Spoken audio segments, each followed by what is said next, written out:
Question number 11 में आपसे पूछा गया रिलेशनशिप। पहले ध्यान से देखिए, आपका जंगल का राजा दिया तो यहाँ से 1 2 3 4 5, ये आपका 2 मिथाल हो जाएगा।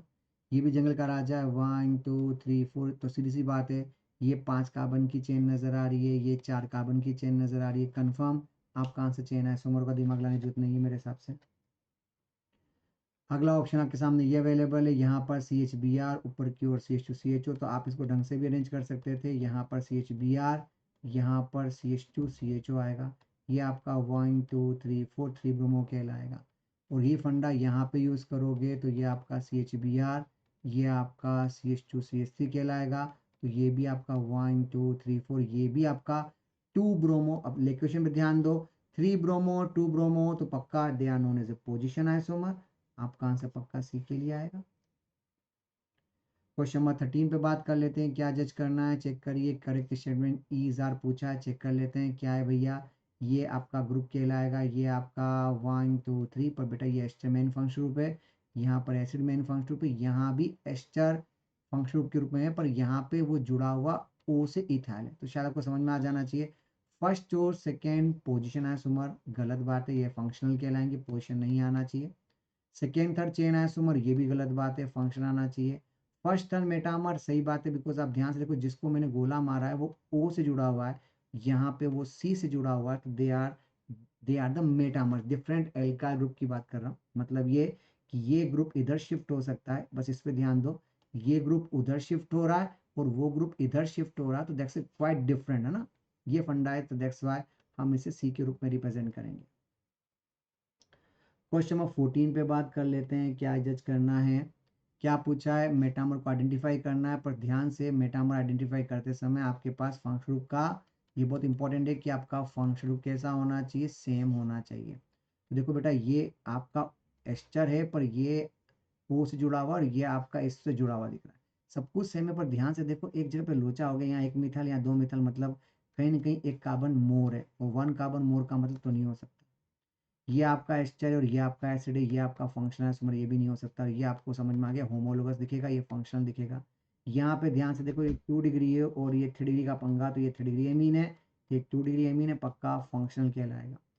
ये भी 2 डिग्री और ये भी 2 डिग्री, और फिर कंपेयर करोगे, that's why your answer is daily with this. अगला क्वेश्चन देखिएगा, आपसे पूछा फंक्शनल आइसोमर, तो ध्यान से देखिए, यहाँ भी सी एन से जुड़ा है, यहाँ भी सी एन से जुड़ा हुआ है, यहाँ इथाइल पर बेटा ये सिस और ये ट्रांस की फीलिंग दे रहे, तो they are not functional isomer, because ये तो ज्योमेट्रिकल में चले जाएंगे।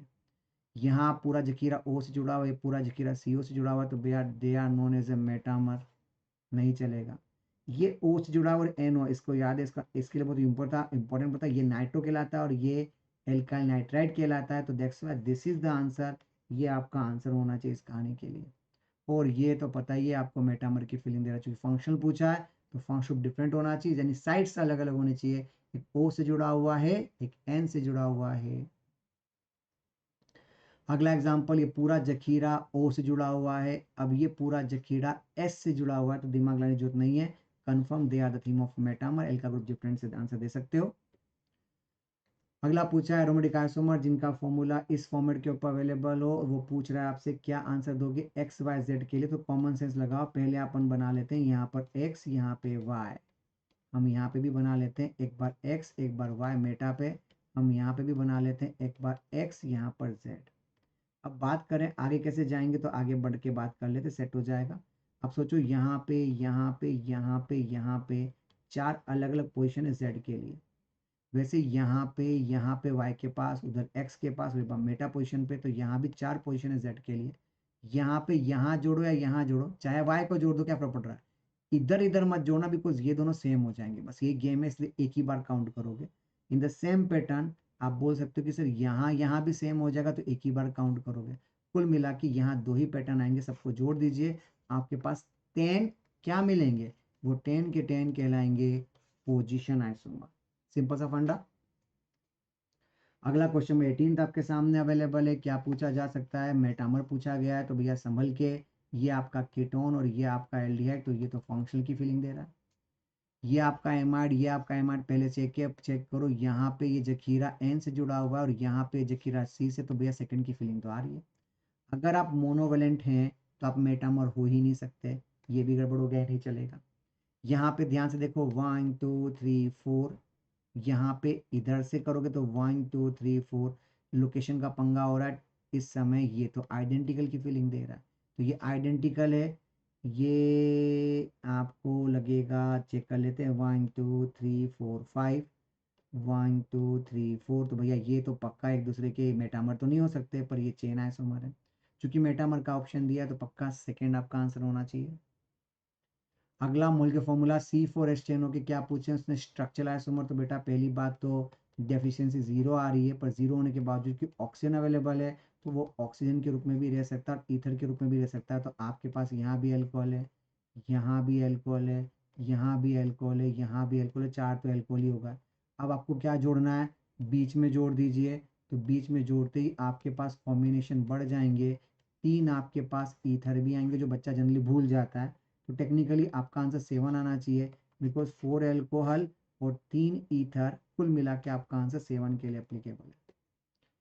Same pattern how many structure isomer पूछा है, जिसका फॉर्मूला C3H6O से रिप्रेजेंट कर सकता है। ध्यान से देखिए, इसका डेफिशिएंसी 1 आ रहा है। 1 आते ही आपके दिमाग में पहला कीटोन आना चाहिए, फिर एल्डिहाइड आना चाहिए, क्योंकि पाई बॉन्ड तो आप बना ही सकते हो। पाई बॉन्ड ऐसे बनाओगे आपके दिमाग में ये भी सेट होगा कि सर फिर तो विनाल भी बना सकता हूँ।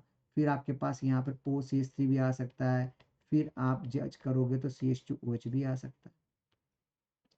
अब इसके सिवाय क्या, तो भैया रिंग पे आ जाओ। आप 4 मेंबर बना सकते हो, आप 3 मेंबर को मिथाइल से रिप्रेजेंट कर सकते हो, आप रिंग बना के OH को बाहर भी तो कर सकते हो, because that's again a different pattern जिसको आप यूज कर सकते हो अपनी अप्रोच को सही सलामत करने के लिए।